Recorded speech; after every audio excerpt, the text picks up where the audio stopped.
Eu quero trazer um alerta rápido, né?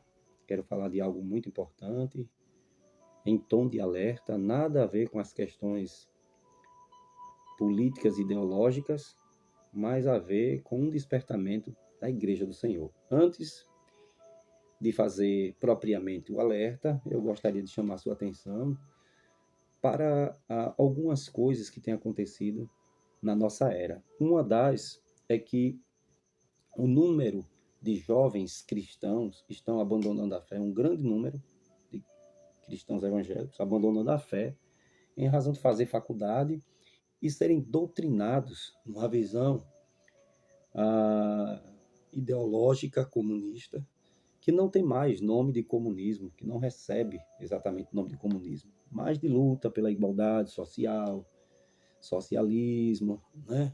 E coisas do tipo. Eles têm entrado na faculdade e têm abandonado a fé em Cristo, até mesmo desacreditando na existência de Deus. O número tem sido assim alarmante. O Dr. Rodrigo Silva, Dr. Tasso Licurgo, tem sido uma voz profética para essa geração nesta área, né? Nesta área, porque questões teológicas, a gente sabe que o Dr. Rodrigo Silva ele tem uma visão um tanto quanto diferente, mas eu recomendo como um arqueólogo, recomendo como alguém que tem uma visão do Evangelho nesse aspecto muito boa, e esses homens, eles, eles têm trazido um senso que é comprovado por todos os pastores, né? Por quê? Porque todo pastor tem perdido, digamos assim, algumas ovelhas em razão desses jovens estarem aprendendo comunismo, socialismo, de uma maneira bem sucinta, né? Bem, digamos que, aspas, inteligente, e eles têm se revoltado contra Deus, e eles têm se levantado contra a autoridade divina, e eles têm abandonado a fé e levantado uma bandeira comunista. Eu gostaria, muito rápido, de apresentar a vocês um livro que pode mudar a sua mentalidade, se é que você tem se deparado com esse tipo de coisa. O Comunista Exposto. Quero que você preste bem atenção nesta frase aqui.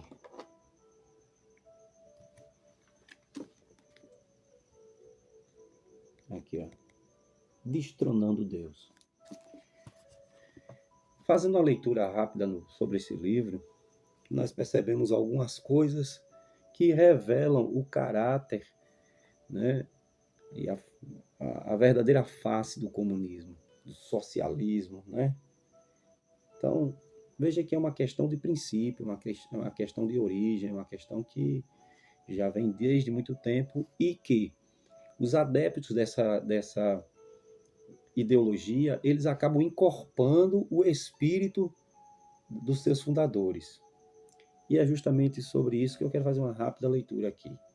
Vou pular aqui algumas coisas para não dar um spoiler sobre o livro.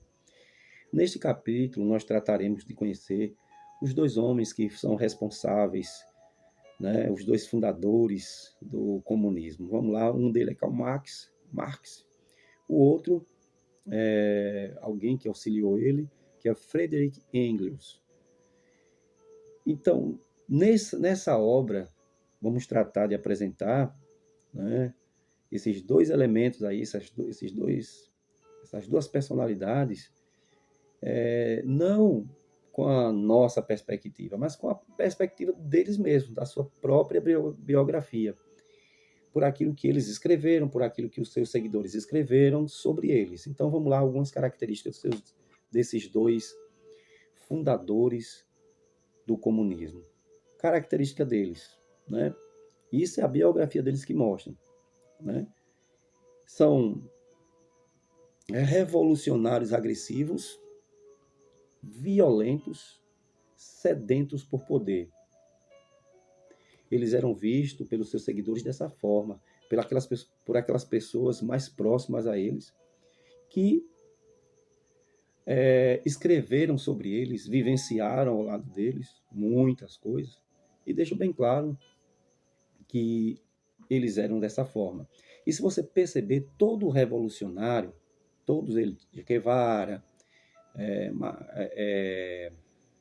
Nelson Mandela, todos aqueles que se propuseram a libertar o povo, a trazer igualdade social, eles mataram, eles estupraram, eles trucidaram pessoas, sequestraram e fizeram todas essas atrocidades que a mídia, né, e as faculdades tentam esconder, e quando não conseguem esconder, eles exaltam essas atrocidades como sendo um ato libertário, né?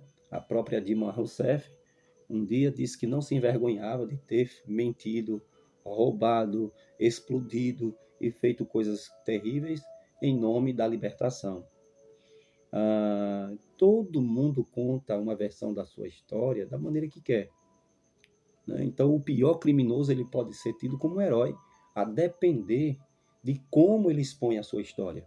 Vemos aí, por exemplo, nos cinemas, né? Que muitas vezes, ou na maioria das vezes, os vilões, após repaginarem as suas histórias, eles são tidos mais por heróis do que os próprios heróis, né? Quem é que não torceu? A gente viu uma grande torcida por Thanos contra os Vingadores, e assim sucessivamente. Na história da vida real, é assim também. Alguém contou a história deles de uma maneira tão maravilhosa que eles são tidos como os verdadeiros heróis. Mas, na verdade, eles escondem a face do mal. E essa ideologia, de maneira sorrateira, tem entrado no seio da igreja, na vida dos crentes, que tem apoiado de maneira direta e, às vezes, de maneira indireta.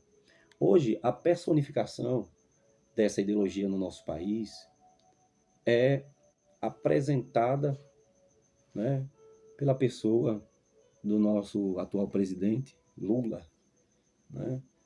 Quantos cristãos o apoiaram e o apoiam, né, em razão de alguns pseudos benefícios e não sabem que estão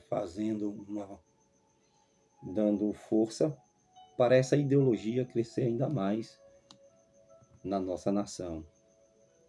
Mas, enfim, eu não quero ser partidário, mas a minha proposta aqui é mostrar quão nocivo é o pensamento comunista. Porque para tornar as pessoas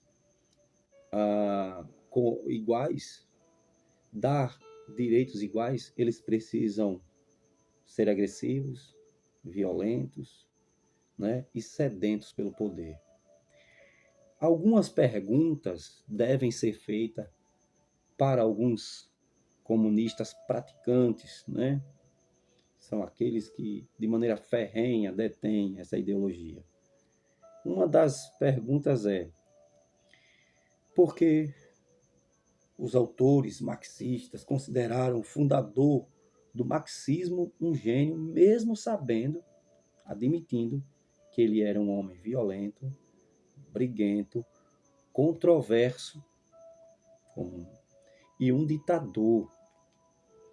Veja que essas características são características diabólicas, né? E que têm se infiltrado na sociedade. Você já viu? Quando eles são abordados com qualquer tipo de pergunta que aparente contradizê-los, o quanto eles se manifestam com violência. Outra coisa muito interessante, e a última delas foi o que me chamou a atenção na leitura do livro, é que Karl Marx acreditava que uma das suas principais tarefas era destronar Deus. E que o seu livro, o livro de Marx, né, mudaria o mundo. Mas para mudar o mundo segundo o comunismo, Deus teria que ser extinto. Deus teria que ser assassinado. É muito forte, muito forte. Há poder no nome de Jesus contra esse mal. Eu espero que você, meu irmão crente, tudo aquilo que estiver vinculado a essa seita diabólica chamada comunismo, socialismo, todos os seus representantes, né? Eu gostaria até de ter um comentário sobre isso. Todos os seus representantes não fossem ajudados por você que é crente. Porque lembre que Absalão, quando ele queria usurpar o trono de Davi, o seu pai, ele fez o bem. Lembre que essa é uma artimanha do anticristo e de todos aqueles que são anticristo. Fazer o bem em partes para ganhar a confiança, o amor das pessoas e ser adorados. Enquanto isso, eles, do outro lado, fazem o mal, que vai de encontro com aquilo que é de Deus. O cristianismo é odiado pelo comunismo, porque historicamente o cristianismo sempre combateu a ideologia comunista. Hoje, vemos no Brasil um povo que anda com a Bíblia debaixo do braço, mas que apoia o aborto. E quando não, eles investem em pessoas que são a favor do aborto. O nosso atual presidente, ele sempre diz que ele é contra o aborto. Mas, logo no seu primeiro ano de mandato, uma das coisas mais, digamos que, ligeira que ele fez foi tirar o Brasil do rol de países que são contra o aborto. Então ele fala uma coisa, porque você percebe na biografia de Karl Marx e Engels que eles são controversos. Então ele fala uma coisa e faz outra. Eles pregam o amor e vivem o ódio. Então eu não estou falando aqui de uma questão política. Estou trazendo um alerta para a igreja. Tenha cuidado, meu irmão. Ame aquilo que Deus ama. Deteste, abomine, reprove tudo aquilo que Deus reprova. Deus te abençoe e guarde sua vida e seus filhos.